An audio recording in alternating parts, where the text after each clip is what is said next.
بننے کی کوشش کریں گے. کامیاب اور ناکام دنیا میں یہ دو کوالٹی ہے. کچھ لوگ کامیاب ہیں، کچھ لوگ ناکام. میں نے کامیاب لوگوں کی زندگی کے بارے میں غور کیا اور میں نے کوشش کی کہ ذرا جاننے کی کوشش کروں کہ کامیاب کیوں لوگ ہوتے ہیں اور ناکام کیوں ہوتے ہیں. تو غور سے سنیں. کامیاب لوگوں کی پہلی خوبی یہ ہوتی ہے کہ وہ کوئی بھی کام وداؤٹ پلاننگ نہیں کرتے. ان کے پاس پلاننگ ہوتی ہے. وہ ایک دن کی پلاننگ نہیں کرتے، 10 سال کی پلاننگ کرتے ہیں. اور مسلمان سے پوچھو کل کا پلان، ارے یار کل صبح ہوگی پھر دیکھیں گے، صبح ہوگی پھر دیکھیں گے. کوئی پلان نہیں ہے اس کے پاس.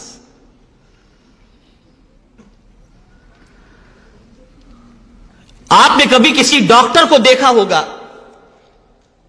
جو بڑا ڈاکٹر ہو، اسپیشل ہو، کسی فیلڈ کا ماہر ہو، تو آپ کو اگر اس کے پاس جانا ہے تو وہ آپ کو 3:10 کا ٹائم، 5 بجے کا ٹائم، 4 بجے کا ٹائم، وہ آپ کو ٹائم دے دیتا ہے.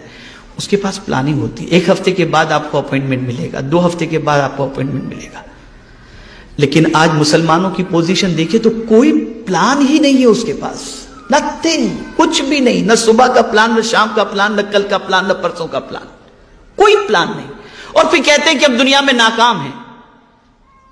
کامیاب انسان وہ ہوتا ہے جس کے پاس پلاننگ ہوتی ہے. تو اگر آپ دنیا میں کامیاب ہونا چاہتے ہیں تو آپ اپنے بیڈ روم کے اندر آپ باقاعدہ ایک چارٹ بنا کر کے آویزاں کر دیں کہ مجھے اتنے بجے اٹھنا ہے، اتنے بجے ادھر جانا ہے، اتنے بجے ادھر جانا ہے، اتنے بجے ادھر جانا ہے. میں خود میری آفس کے اندر، میری آفس کے ساتھی سے میں نے کہا کہ میری آفس کے اندر آپ اس دیوار کے اوپر ایک بورڈ لگا دو کہ وقت کی قدر کریں. اس لیے کہ ابھی گزشتہ کچھ دنوں سے میں ممبئی میں ہوں تو میں دیکھ رہا ہوں کہ آتے لوگ کچھ بھی کام نہیں ہوتا، بس آئے آپ سے ملنے کے لیے، اور کیا چل رہا ہے، کیسا چل رہا ہے. اب میں پڑھ رہا ہوں، کچھ کام کر رہا ہوں، نہ ان کو جانے کے لیے کہہ سکتا ہوں، نہ ان کو بیٹھنے کے لیے کہہ سکتا ہوں، اور میرا ٹائم یوں ہی ختم ہو جاتا ہے. جانے کے لیے کہہ دوں تو بد اخلاقی ہوگی، اور بیٹھنے کے لیے کہوں تو میرا وقت ضائع ہوگا. اس لیے میں نے ابھی یعنی 2 دن پہلے ہی میں نے کہا کہ آپ بورڈ لگا دیجئے کہ وقت کی قدر کریں. یہ تو ہم نہیں کہہ سکتے کہ وقت ضائع نہ کریں، اس لیے کوئی ملنے آئے تو کیسے کہیں گے کہ وقت ضائع کر رہے ہیں. آپ وقت کی قدر کریں. ہمارے پاس کوئی پلاننگ نہیں ہے. منصوبہ بناؤ. ایوری ڈے کا پلان آپ کے پاس ہونا چاہیے. اور کامیاب انسان وہی ہوتا ہے جس کے پاس پلاننگ ہوتی ہے. دوسری چیز، آپ بڑے بڑے خواب دیکھو. اس لیے کہ آپ بڑے خواب دیکھیں گے نا تو اس کو پورا کرنے کے لیے زیادہ محنت بھی کریں گے. لیکن آپ کے خواب ہی چھوٹے ہیں کہ کل آٹو رکشہ خرید لیں گے ہم. فیکٹری کا خواب ہی نہیں ہے آپ کے پاس. بڑے خواب دیکھو، اور جب بڑے خواب دیکھیں گے تو اس کی تکمیل کے لیے محنت کریں گے. آپ ہر کامیاب انسان کے پیچھے آپ دیکھیں بڑا خواب، میں زندگی میں یہ بنوں گا. پھر آدمی اس پر لگ جاتا ہے، محنت کرتا ہے، پھر اس نتیجے پر پہنچتا ہے. تیسری چیز، کبھی بھی رسپانسبلٹی سے بھاگے نہیں. آپ رسپانسبلٹی کو قبول کریں، ذمہ داری کو قبول کریں. آپ اور ذمہ داری وہ قبول نہیں کرتا جو بالکل کاہل ہوتا ہے، جسے کچھ کر گزرنے کا جذبہ نہیں ہوتا. اور ذمہ داری وہ قبول کرتا ہے جس کے اندر کچھ کر گزرنے کا جذبہ ہوتا ہے.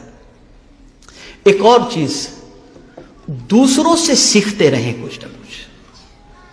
کچھ نہ کچھ سیکھتے رہیں دوسروں سے. دنیا میں کوئی بھی واقعہ آپ کے سامنے آئے اس سے کچھ سبق سیکھیں، عبرت حاصل کریں. فَاعْتَبِرُوا يَا أُولِي الْأَبْصَارِ، یہ قرآن کا فرمان ہے. عبرت حاصل کرو. دنیا میں کوئی بھی چینجز آتی ہو، کوئی بھی واقعہ رونما ہوتا ہو، کہیں سیلاب آیا، کہیں طوفان آیا، کہیں زلزلہ آیا، کہیں کچھ ہوا، کہیں کچھ ہوا، آپ اس سے عبرت حاصل کرو، سبق سیکھو. اور انسانوں سے بھی سبق سیکھو. کوئی ترقی پر تھا، اس کو بالکل زوال پذیر ہو گیا، سبق سیکھو اس سے. کون سی چیز تھی جو اس کو زوال کی طرف لے گئی؟ کل تک شہر کے اندر عزت کی حیثیت سے گھوم رہا تھا، آج بے عزت کیوں ہوا؟ سبق سیکھو، اسے ریزن تلاش کرو.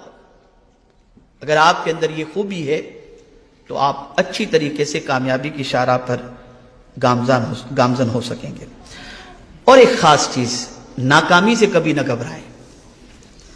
کبھی ایسا بھی ہوگا کہ کسی چیز کے اندر آپ نے محنت کی اور جو رزلٹ آپ چاہتے تھے وہ رزلٹ آپ کو میسر نہ ہوا، تو اس رزلٹ کے میسر نہ ہونے پر آپ گھبرائیں نہیں، اس لیے کہ 100 بار گرنے کے بعد انشاءاللہ پھر جب آپ اٹھیں گے تو اللہ آپ کو کامیابی عطا فرمائے گا.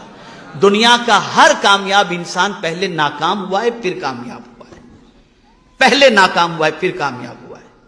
تو ناکامی سے کبھی نہ گھبرائیں، کبھی نہ گھبرائیں. خود میرے آقا صلی اللہ علیہ وسلم کی سیرت مبارکہ ہمیں اس کا درس دیتی ہے اور ہمیں اس کا پیغام